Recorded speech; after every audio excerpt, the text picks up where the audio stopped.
Approximately 450,000 years ago, the Anunnaki, in search of gold to shield their planet Nibiru's atmosphere, arrive on Earth. Their first settlement is established in the Persian Gulf region. Initial phase. They begin their operations by mining gold in the southeastern Africa region. Due to labor difficulties, they genetically engineer Homo sapiens by combining their DNA with that of existing hominids to create a more suitable workforce. Then they showed him a massive golden orb, and they said that it's on its way towards us and that it's returning, as big as the sun. And to this day, we still don't understand what it is, which is why Dad rarely ever talks about it, but I want to talk about it.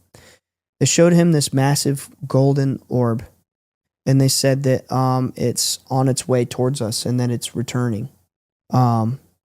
And they didn't really say what it was. I suspect that it's, I don't know, maybe some high order consciousness that's coming, that's maybe like, you know, responsible for a lot of the shifts we're experiencing now. I don't know. Maybe it's God. I don't know. I've heard of crazier things, but it definitely said something's coming. So for a while we were like, whoa, is it Nibiru? What is it? You know, but they showed him this, you know, this massive golden orb. So when they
for the third, I'm sorry, I'm shaking here. For the third night in a row, this UFO is in the sky. It's very cylindrical. It, like I said before, you can almost see a man inside of it.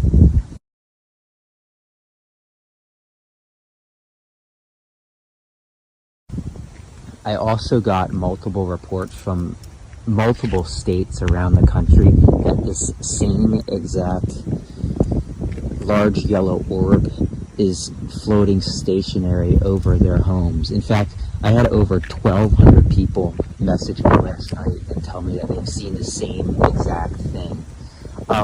Like I said, I don't know if this is an Iranian ship of some sort. I don't know if alien spacecraft. Biden needs to get us answers immediately. This is just ridiculous.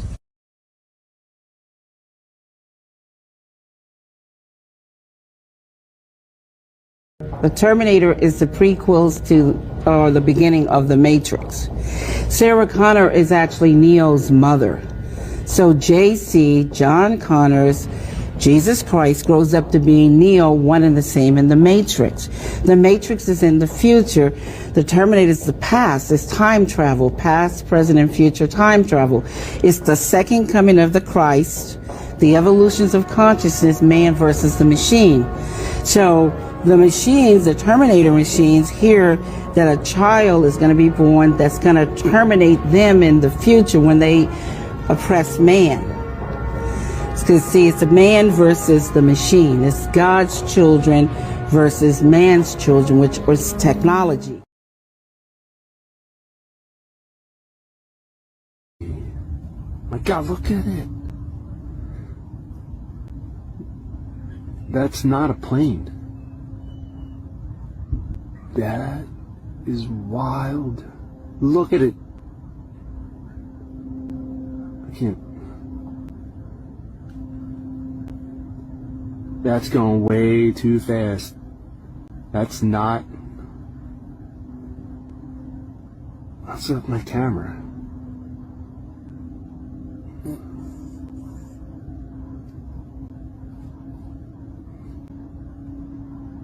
I had to go run in and get my camera. Nobody was gonna believe me. What's with my camera? Look at this thing.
Yeah, y'all, I would say that's the alien activity right there. Look at that. Oh, see that? Yeah, Lord.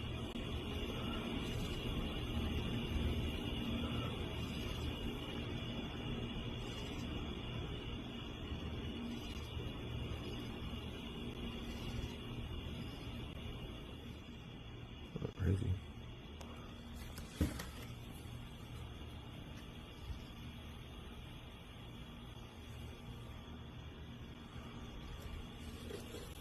Pretty bright.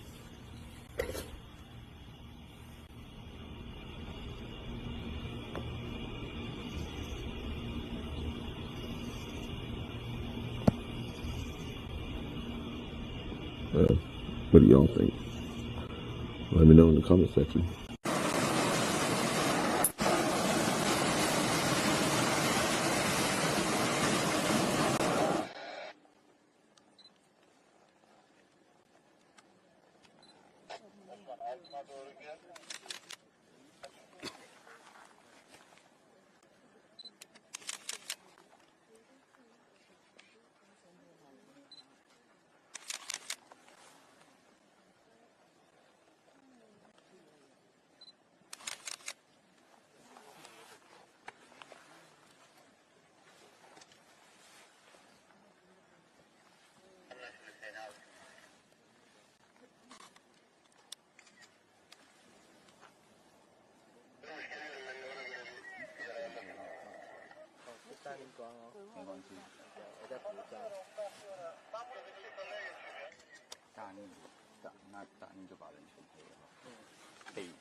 我需要蹲低吗？你的头的角度可以稍微头动一下，左右头的左右。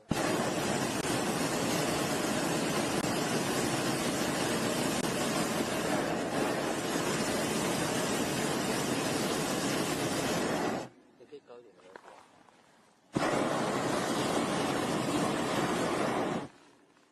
自己目光如果不知道我在拍什么。很感性，因为这个时候就要靠感觉。好出气啊！感觉的东西。脾气好就拍得好，能好就拍得好。那我还真不错。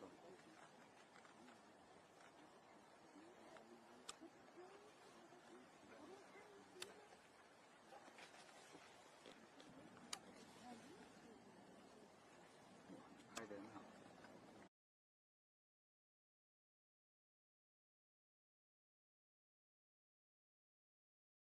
And then they showed him a massive golden orb, and they said that it's on its way towards us and that it's returning, as big as the sun. And to this day, we still don't understand what it is, which is why Dad rarely ever talks about it, but I want to talk about it. They showed him this massive golden orb, and they said that it's on its way towards us and that it's returning. And they didn't really say what it was. I suspect that it's, I don't know, maybe some high order consciousness that's coming, that's maybe like, you know, responsible for a lot of the shifts we're experiencing now. I don't know. Maybe it's God. I don't know. I've heard of crazier things, but it definitely said something's coming. So for a while we were like, whoa, is it Nibiru? What is it? You know, but they showed him this, you know, this massive golden orb. So when they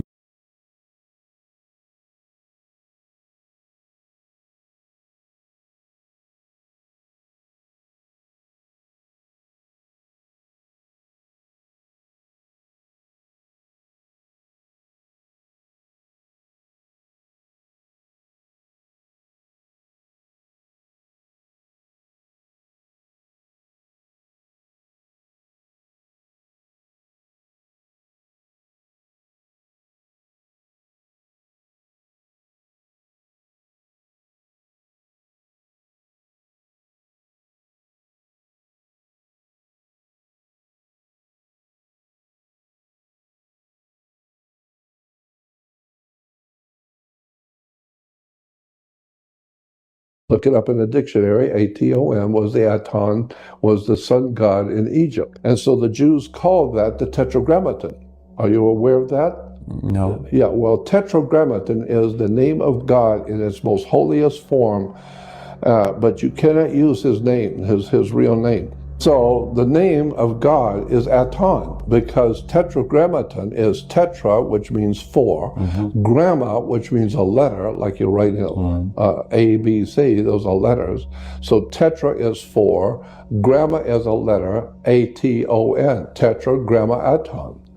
But the Jews will tell you today, ask any Jewish rabbi or any Jews, what's the name of God? And they said, no, we can't use that. Can't use his name.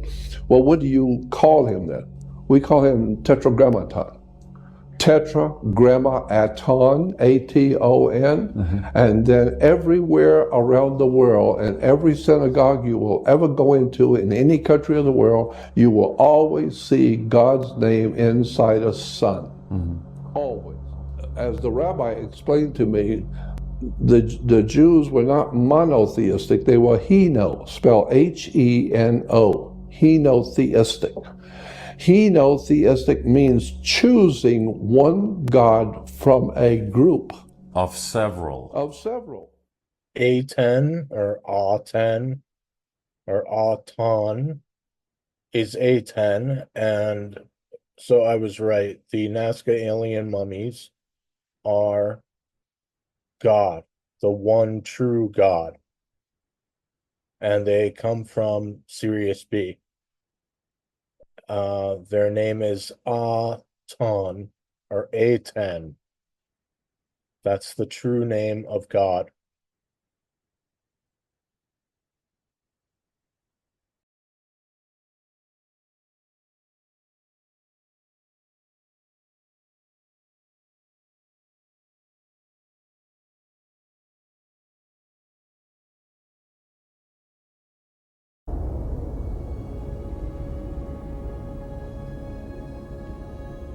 What the hell is it? Whatever it is, it seems to be what this bird was designed to do. Go out into space and gather things like this up and bring it back. Yeah, but back from where? Don't get too excited, Ted. Turn this thing over, it'll probably say made in Korea. Somehow I doubt that, Harry. No doors, no hinges of any kind. Well, bet you if you put a laser micrometer on this thing, you'd find out it was a perfect sphere. I mean perfect, down to the thousandth of an inch. That's a message in and of itself. Really? What do you mean? Well, when Pope Benedict asked Giotto for a drawing to prove his worth as an artist, Giotto drew a perfect circle. Freehand. Perfection. It's a powerful message. I know what the Zen masters would say. What's that? This ball wants to be caught.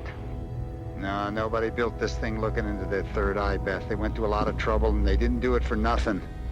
Something put this thing out there to get picked up and brought back here. If you've forgotten the Trojan horse, it could be a trap. Do you think that's a little paranoid, Barnes? No, I'm going to put a video camera on this thing and keep an eye on it. Can I ask you something about this reflective surface? Yeah, it appears to be mercury, doesn't it? Except mercury's liquid at this temperature. Oh, no, that's not what I'm talking about. What worries me is that it's reflecting everything but us.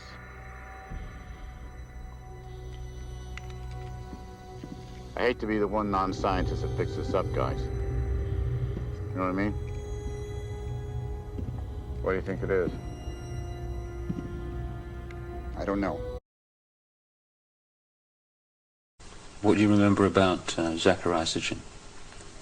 Zachariah Sitchin was someone in the rituals attending the rituals who was not a major player in as far as the rituals went, but was someone that others present did not make remarks at or were very careful as to what they said around him. And he was talking about, he would be talking about doing away with people, persons that were in his way or were putting out information that he didn't feel that he wanted put out. He is very much a disinformer, and that is his job, to disinform about what is going on with the Illuminati and with the reptilians. He actually warned me off from investigating the reptilians, interestingly. You say that you come from a certain bloodline, and there is this obsession with bloodlines that this Brotherhood Illuminati have. Why is that? Because what first started coming out was about the Aryans, and the purity of the blood, and what it's all about is that the blood and the menstrual blood contains something that is important for the propagation of this race that is controlling things on this planet. And these people that are in the organization that the Council of 13 is under and they have something called the Grand Druid Council or the Octagon, they're called the Illuminati. And the Illuminati are actually run by these 13 bloodlines, which are all of the royal families in Europe and in England. And they need the blood because they are, in fact, not human. They take human shape. They are reptilians.